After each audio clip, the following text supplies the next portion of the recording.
عليكم ورحمة الله وبركاته.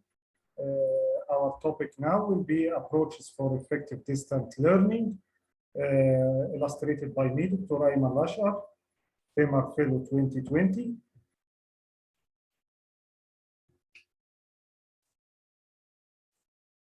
Establishing a sense of urgency is very important. People should know the importance of shifting to distance learning in order to be ready for any future disaster like COVID-19. The first step to deal with the shift from traditional curriculum delivery to online teaching is to maintain a semi-equal sense of urgency among faculty members and those who are involved in curriculum delivery. Leaders can do this by referring both the effect of the pandemic on health and specific effect of lockdown strategies on medical students. We all know that COVID-19 and subsequent lockdown and curfew greatly impacted the medical students, greatly impacted their learning and their attendance of practical sessions. So trying to shift to distance learning is a great challenge. Number two, establishment of a working team. In order to adopt this new insight, you should make an effective teamwork. This teamwork is recommended to contain, for example, team leader, which is the head of curriculum committee, and one of medical education experts, as well as course directors, plus learning management system officers, if applicable, and information technology officers, and one or two of student representatives. Number three, conducting a need assessment, which is very important. What are the needs? What are the needs for students in order to make training for them? What are the needs of faculty? What are the needs in the infrastructure? Okay, all this need assessment is the first step before implementing the new distant learning system. Number four, polarity management. Polarity is a pair of interdependent positive concepts that need to work together for sustainable and optimal effectiveness, such as consistency and flexibility. The polarity approach to continuity and transformation provide five-step approach using tools and the principles to leverage polarities we live in.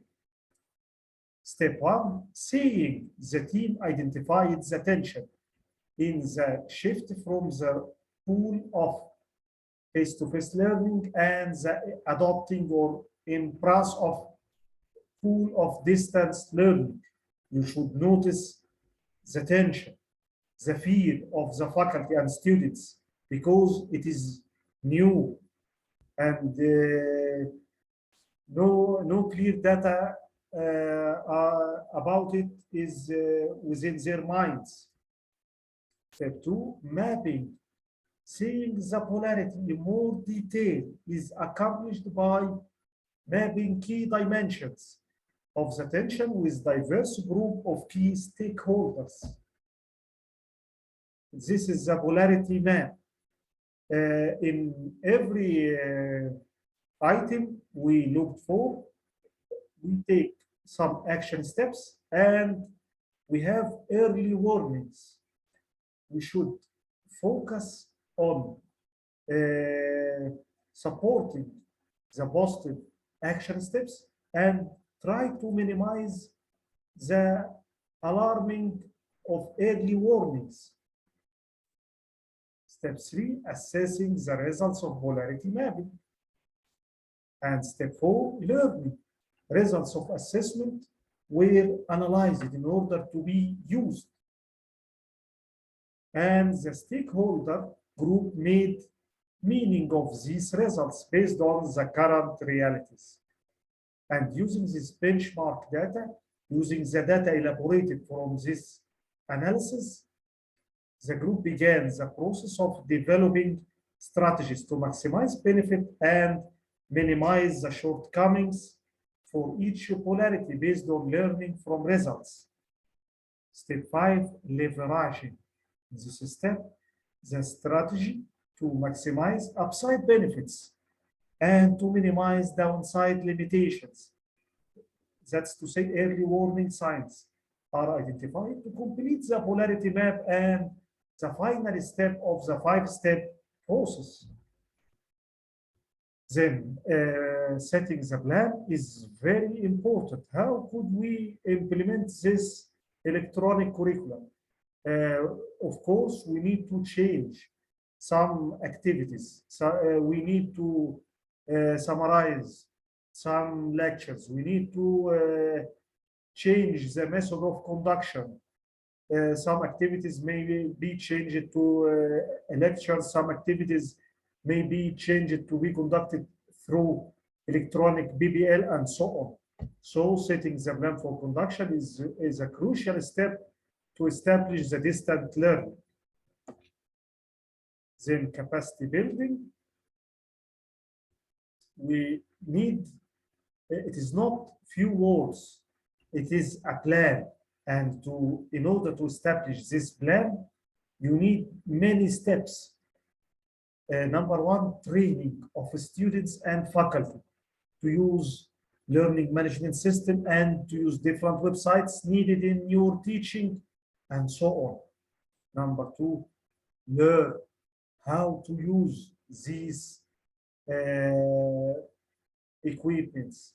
Number three, knowledge. You should know about different options you have in order to deliver your information, in order to conduct the activity and so on. Then skills of participation, skills for discussion, skills to go through online exams and so on. Coaching, that's to say, we should have a mentoring for the students. Many learning management systems contain sections for mentoring, which is important. Support. Any new system need support for students in order not to refuse it, in order not to be stressed during application of this distant learning approach. Then let the student go and improve their development and also the faculty in order to make it an already existence culture for both students and faculty. Agree on curriculum content. The plan should accommodate the fact that whatever is implemented is part of an emergency plan. As such, course committee and course directors should decide on what to implement and any changes to the content, whether through addition or deletion and omission or postponement, and any new delivery methods should be adopted. Communication of the curriculum content should be done using central bodies such as the curriculum committee. The role of the working group is to facilitate the smooth communication of the content to the staff and the students. That's to say, good timetable preparation, good study guide, which is a document, which is a contract between the college and the students and so on. Curriculum delivery. There are three main modes for curriculum delivery. The first one is synchronous, that's to say, both the tutor and the students are attending the lecture at the same time, but through the learning management system. This is synchronous. يعني في نفس التوقيت ولكنها محاضرة عن بعد. Number 2, asynchronous. That's to say, the faculty member can record his lectures, then upload through the learning management system. Then the students can download this recorded video for the lecture and watch it at their own pace and place. And the third online learning method is blended, sometimes synchronous, sometimes asynchronous. Then dealing with student stress, how to deal with student stress, how to deal with this new era in their learning journey. Number 1, minimize the number of synchronous sessions per day by providing recorded video contents. Number 2, providing time for self-directed learning. Number 3, continuing academic mentoring and have devoted office hours for students is also important. Number 10, ensure student engagement and motivation. It is important. It is one of the most important skills that the faculty should have. And for online teaching curricula, many engagement websites and applications could be used, like Mentimeter, like Kahoot, and so on. So you should continuously encourage discussions. You should continuously adopt using the teaching games like Kahoot and Mentimeter for pre and post exercises and so on. Then 11, consider student assessment. In student assessment, we should have many formative assessment and some few summative assessments. For formative assessment, we can perform it through Kahoot or Socrative, Quizlet Live, and Nearpod websites and applications. For summative assessment, we can assess knowledge domain.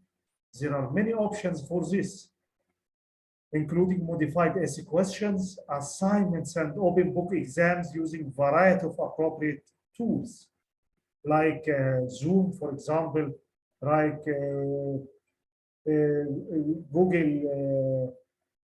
Google Forms, like Blackboard, many learning management systems could be like Moodle and so on. So we have many tools that may enable us to perform the summative assessment. Assessment of the psychomotor domain is one of the most challenging in cases of online distance learning. However, assessment of clinical reasoning can be done using virtual OSCE stations. That's to say, you can use simulated patient videos, for example, with question, okay?